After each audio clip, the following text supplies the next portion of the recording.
A remarkable chapter of Kenya's history is being remembered through the life and legacy of Gideon Gachiri Michuki, a pioneer educator, church leader, entrepreneur, and community reformer whose vision transformed generations in Nyeri County long before Kenya gained independence.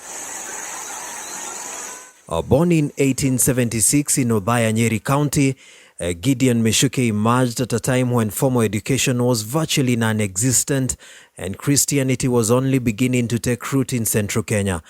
Through determination, faith, and leadership, he became one of the earliest Africans to champion education and Christian values in his community.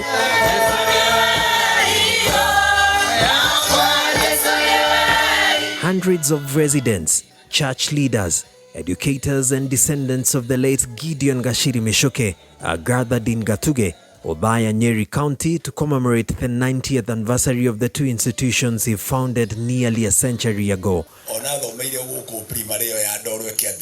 The celebration brought together generations of families whose lives have been shaped by Gatuge Primary School and PCA Gatuge Church, institutions established through the vision and sacrifice of one man who believed education and faith could transform the society. The colorful event featured thanksgiving prayers, worship, historical reflections, and tributes to Gideon Gachiri Michuki. Driven by a profound vision for his people, he donated a portion of his family land to establish the Scottish Mission Church at Gatuge in 1937, followed by Gatuge Primary School later in 1939. Remembered as a pioneer educator, church elder, entrepreneur, and community leader. He studied as an adult and was obsessed with education and the Christian life, and went ahead and founded the church and the school that stand in Othaya today, and the institutions in the area.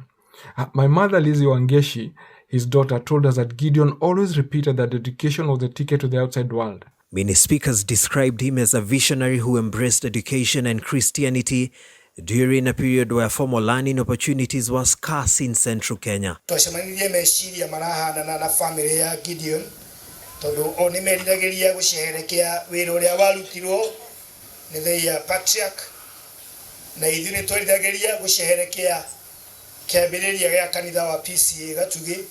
imagine a man of that time knowing the importance of education?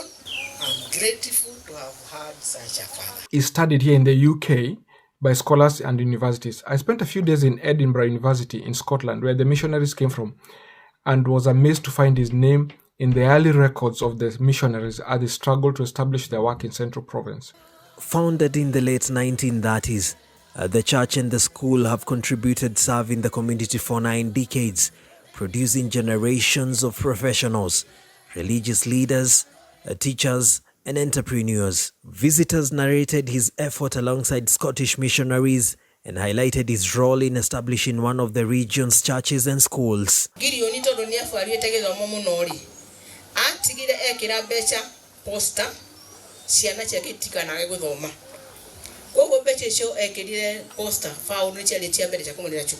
Gideon changed many lives due to his outstanding work, like many leaders of his time. There are those who worked with Gideon, like Gerald Kemani and his family, who ensured the work flourished. Gideon and many others like him built schools and churches and hospitals that have become institutions that have made Kenya what it is as a nation today. Gideon became the first African elder of the church and the first headmaster of the primary school. Sisi tuko hapa. Sisi tunafanya kazi. Sisi tutakumbukwa na nini?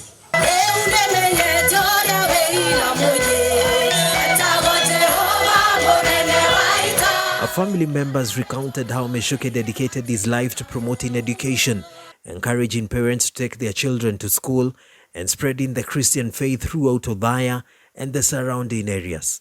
Beyond education and religion, Gideon Michuki was also remembered as a respected local judge, an entrepreneur who operated one of the area's earliest hydroflower mills.